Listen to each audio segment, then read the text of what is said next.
So, of course, first things first is to, of course, introduce yourself, who you are. Yes, hello. My name is Ephraim. I go by Ephraim, you know, on all social media and music platforms. And what genre would you say you define your music? Is it like maybe experimental, or is it like a genre blend of like R&B and other genres? Yeah, I think the base is primarily R&B, of course, mixed with pop, very upbeat nature of R&B. And I feel like it's very different from a lot of the R&B that we usually would hear. So I think because of that, that pop aspect comes into play when it comes to my music. Do you want to tell a story through your music? Well, with specific songs, yes. With this album in particular, Radiant Reflections, it's definitely a lot more personal. Of course, it isn't crazy, crazy deep, but it has its moments and songs where, I talk about certain things, that had went down and happened. And, this whole project and album in itself is a concept. It has its interludes and its moments and vibes and different, songs that flow into, the next. So I definitely feel like I am telling a story, especially through this project in particular. And of course, speaking about your latest album, Radiant Reflections, what was the process behind that? Like, creating the album. The process. Okay, so before going into it, I usually would record with, just like my iPhone earbuds and my iPhone after producing beats on, my phone on BandLab. But we've upgraded a bit. At this point I had a mic. So at this point I connected it to my iPhone, and of course, I produce all my stuff. So I started producing, the project I think May of 2025. And just was recording these songs, and prior to or going into this project, a lot had went down. So I just felt like it makes sense for me to talk about the things and sing about and have the topics of these songs be about what had happened and what I had went through prior to releasing this project. So my process is very simple. Just BandLab.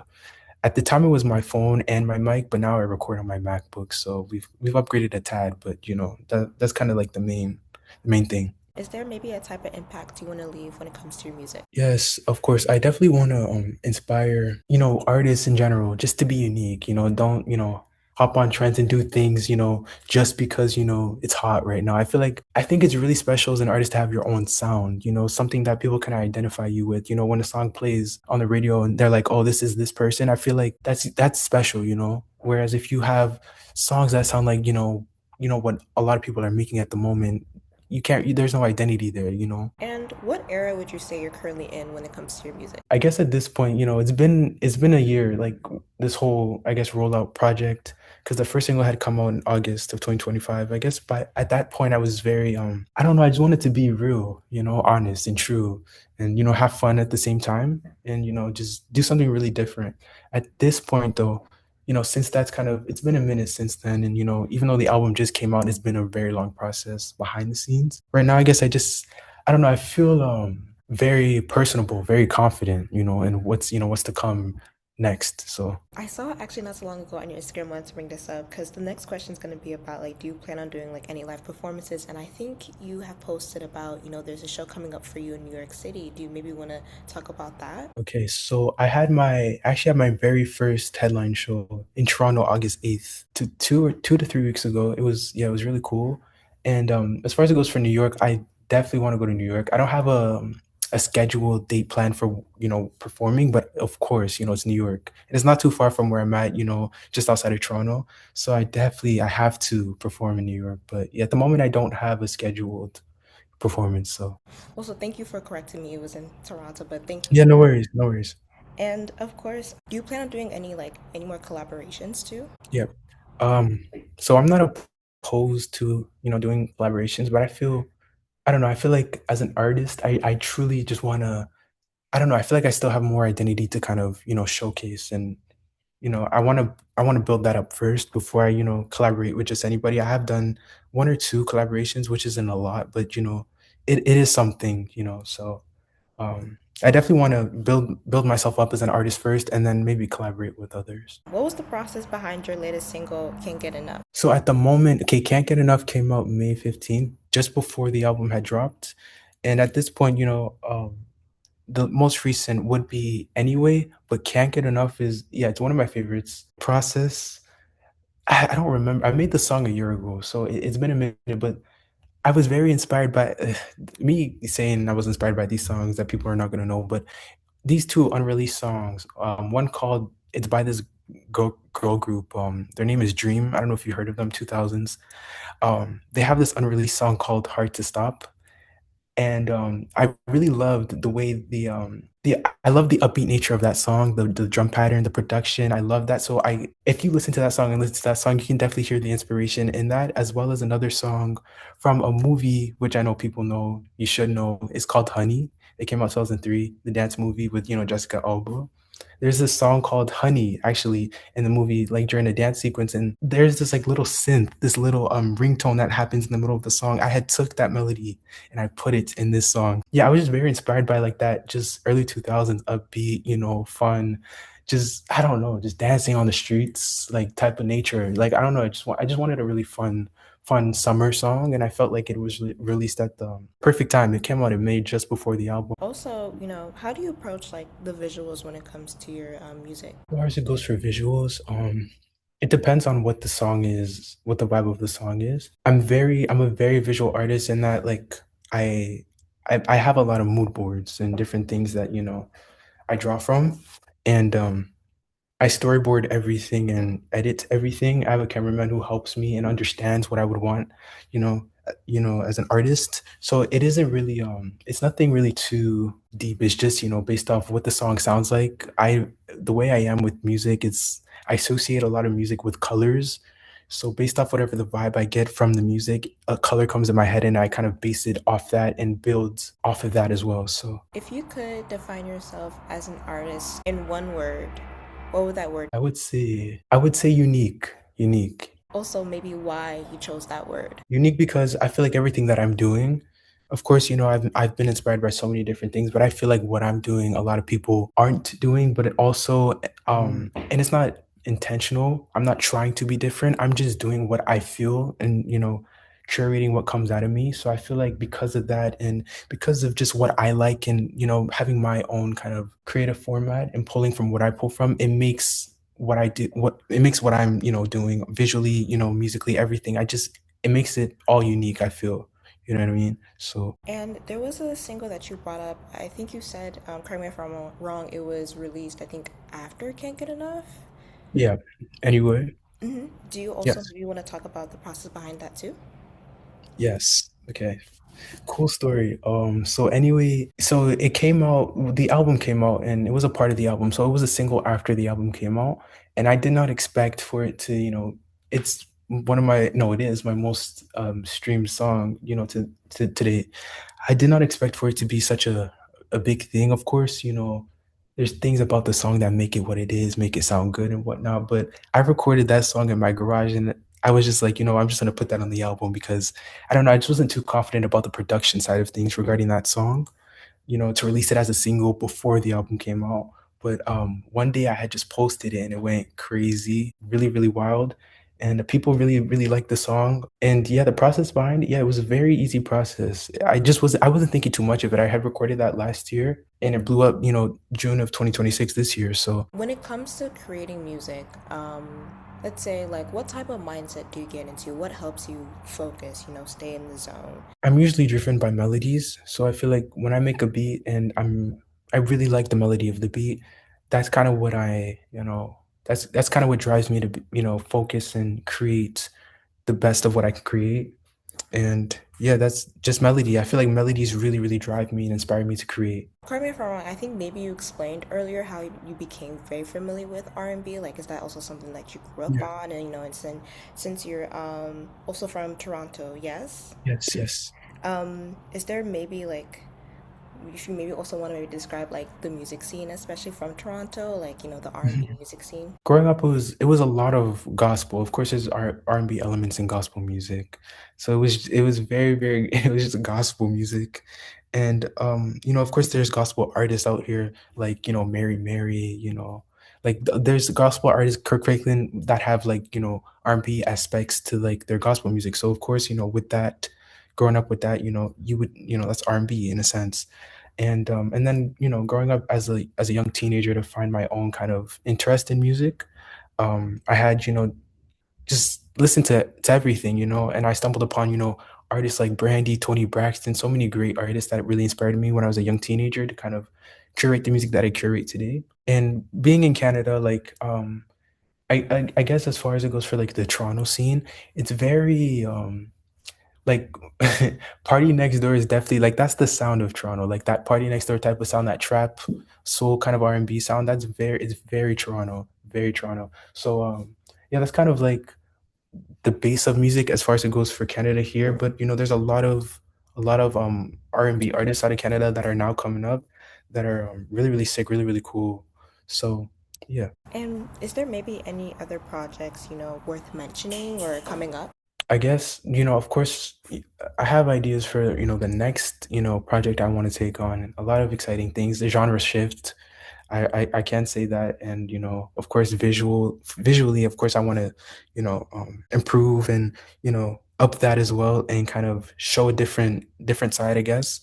So I'll definitely say that, a genre shift will be coming with the next project that I'm, really excited for. How you mentioned earlier, with your sound production, especially upgrading, how before now you're of course you're getting into microphones, and then have you also had experience with like band labs in the past, or is this also something new that you're exploring as well too? Like, have you, I guess, been kind of expanding your skills a little bit, like, working with different music Yeah. softwares? Like, have you been learning about a little bit more about yourself? I had started working with BandLab 2022 or 2023, so that's a minute. So I'm used to the platform at this point. Of course, it's had its updates and different things like that. But as far as it goes for different softwares, FL and Ableton and like so many all these other, of course I've experienced with it, but I don't know. I just feel like there's a oh, what's that word, familiarity with, yeah, with BandLab. So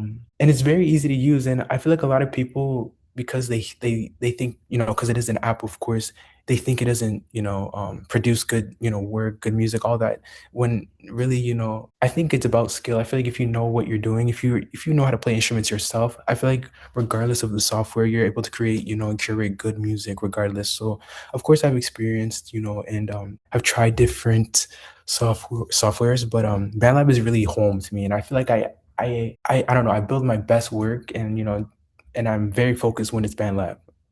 I gotta say so. Do you have any maybe advice for upcoming artists who are going to your direction of music, who are, of course, like have a lot of experience on band labs, who especially like to take a different approach to the genre of R&B? I feel like I'm still kind of upcoming myself, so I don't like, I'm not, of course I want to be looked up to, but I'm not super established myself. So, but I can say like I feel like to be unique is that's what it is. That's what it's about. That's what art is about. I feel like if you're trying to be like everyone else, do what everyone else is doing, you're not gonna get very far. And I feel like in the long run, you're gonna. Unfortunately, I feel like you could crumble if you don't really build your own identity outside of what you already know and what you've seen. So I feel like you just got to be yourself, do what you want to do, of course. And if you're inspired, copy, you got to copy in order for you to kind of learn. And then, you build based off what you've learned. So just be yourself, be unique. And I feel like be inspired, of course, too. You got to be inspired to be able to curate good music and good visuals, good everything. You got to be inspired to do something in order for you to move forward and, improve. So, yeah. And I don't know if this is also unrelated, like this is kind of coming off the top of my head, but kind of related to the music industry a little bit, where there is some type of formula going on where, there's an image that is selling more than like maybe artists who are taking a, unique approach. But like I've seen as of recent, there are people who are appreciating the uniqueness of some Mhm. artists. But do you feel like maybe there will be a time where that is gonna maybe, what's the word, like, um, Crumble. not crumble in a sense, but maybe overpower that formula that's going on in the industry, like where maybe uniqueness will sell more, if that makes sense. Okay, yeah. I feel like now today, more than anything, I feel like people want to see like they don't want to see anything fake. Like that's just corny, People want to see real humans behind the music. And not necessarily feel like they know the person, but just something unique to you. I feel like we have artists that like we've seen so many different things. We've seen those so many different formulas, so many gimmicks in the last 24 years, you know what I mean? Growing up with artists, even like back then. Like I feel like that was such a huge thing back then that now today I feel like people strive to see like just real genuine art. And I feel like that is what people are starting to see nowadays. And I am also starting to see, a lot of uniqueness in artists and people that are coming out today. And that's a good thing, of course. But I feel like yeah, I don't feel like the whole like formula gimmick thing, I don't think it could overpower what we have today and what we want today, especially in our generation. I feel like we know when something isn't organic or real, or so yeah. That makes sense because I've also seen where artists, well, especially established artists that do try to take that unique approach, especially when it doesn't really identify with their brand. And I've seen people online be like, okay, they're being very performative, that's not the type of music Yeah. they're making. They're following, of course, that kind of uniqueness when it wasn't really presented to them, or that's not what they built their career off of, if that makes Yeah. sense. Hmm. And I guess just a bonus question. Yeah. Of course, since you're Congolese, I also wanted to ask personally, has there been like any ways you kind of incorporate, Congolese culture into your music? Yeah, of course. I feel like it's in me to kind of I don't know, I just feel like all my songs, especially on this project, it has that Afro type feel to it, like that Afro pop kind of feel to it. Of course, it's the bass and the primarily genre is R&B and pop, but I feel like, especially with songs like Out the Country, like that song, that song 100% is Afro pop. The other songs, of course have, their own uniqueness to it, but still have that Afro feel to it. So I feel like it's just in me to kind of have that feel to my song. So it's not intentional. I don't, always go into a song or a beat that I produce thinking like, oh, it has to have that African feel and I have to showcase that I'm Congolese. I feel like by you listening to my music, you could tell through the music and hear in the music, like even certain instruments, the rhythmic type of nature of the songs and the beats, you could tell regardless. So yeah. Do you feel like, well, of course, since like there's been like a big rise, of course, of like African artists, especially in the industry, let's say like with like Ira Star and then like, Tyla, Thames, Rama, and like even more. But I do wonder, would there be maybe like a time where Congolese art and music is, I guess, recognized? Because I know like during the World Cup, like with of course like Congo playing, like there was like a lot Mhm. of recognition, of course, on you know I think more so the sports side, but Yeah. like I am also curious like maybe the music side too. I feel like good music is good music. So if, I don't know, being African, it's just it's there's a lot that comes with it. And as far as it goes for like the genre you make too, like whether that's R&B, pop, I feel like I don't know, just Africans, they especially musicians, growing up with like, African families, African music, you understand music. There's so many different things that, you're inspired from. So you put what you've learned and also what you know in the music. So I feel like with that, it it's different. Like there's something that comes with it when it comes to African artists that are, putting their music out. So I feel like as far as it goes for Africans and their music, I feel like um yeah, like I feel like I don't know, there's so much that comes with it. So many talented artists that are African because of their culture and just because of what they know, where they come from. I feel like it could be, in the forefront. And I feel like that's kind of what could I don't know, I can't say run music, but like definitely mainstream. I feel like it could be a lot more mainstream, and it is very mainstream, especially now today more than ever with, so many like Tyla, Ira Star, like you had mentioned, Rima, so many African Burna Boy, so many African artists, Thames, come on now, like that are doing such big things. So yeah. Go back on, of course, like your performances. How was the show in Toronto? If you also want to get into Yeah. that as well, like how was the production behind it? Like, how did everything just come together for you to perform, your songs? And is this like your first live performance, or is this like you're kind of building it up a little bit? Yeah. So yeah, the headline, yeah, that was my very first like I guess show. I have performed, like little things, of course, like in school and whatever, but nothing like this. So this was definitely like a first experience for me.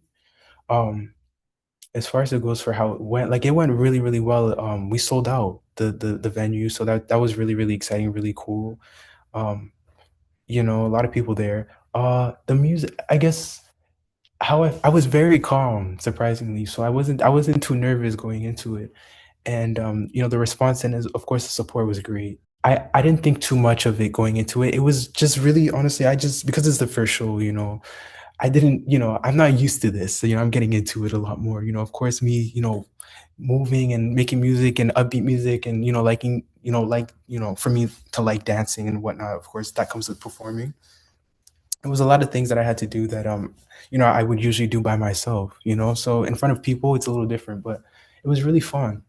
And singing the songs from the project live, it's very different. It's very, very different. And of course, yeah, I'm a perfectionist. I got to hit every note. It has to be perfect. Tone has to be right. Harmonies, the runs, the riffs, everything. So it was definitely it was great. It was a cool experience, and yeah, it was really cool. Well, congratulations on that. Thank you. Thank you. Yeah. And I guess, do you have anything else to say, for the interview? Yes. My album Radiant Reflections is out now everywhere. And I'm currently working on some new music and a new genre. There's something really, really cool, that a lot of people have heard from me, but not to this aspect, I guess. So yeah, just stay tuned. Thank you so much again for letting me interview you. This was Of really course. great. Yeah, and of course, like again, like I just like when I first, I saw a post of you, of course, and you were singing one of your songs. I think it was like, um, I can't remember, but I remember just like, of course, my mutuals, they really, of course, liked it. And then like when I saw in your bio, of course, that you're Congolese, it was just like, it Yeah. was really cool because again, it's just like, I don't see a lot of like Congolese artists, if that makes sense. So, Yeah, yeah, yeah, yeah, for sure. but like, of course, like overall, just like what you're doing, of course, is great. And like you taking, of course, like your own spin to R&B and just again trying to create your own genre as well, and like becoming more established. So, of course, props to you. Yeah, thank you, thank you. Thank you for the interview. It was really cool. This is Of my first course. interview, I think. Is it? Yeah, it's my very first interview. So, Oh, congratulations to that too. yes. Yeah, okay, this might also be unrelated. Do you speak Lingala by any chance? See, I know like certain words, but I'm not like fluent, like, but yeah, I know certain words. Like, Certain words? I gotta think, like, it's not coming to me at the moment, but I know certain words. Like when it's said, I'm like, okay, yeah, I know that. So, Okay, yeah, it's mm. kind of the same for me, but like I'm more so focusing on like French, if that makes sense. Like, Yes, French is yeah, French, yeah, French is good. yeah, like yeah, I just more know French and Lingala, but like I'm trying, but yeah, no, but thank you again. For sure, of course.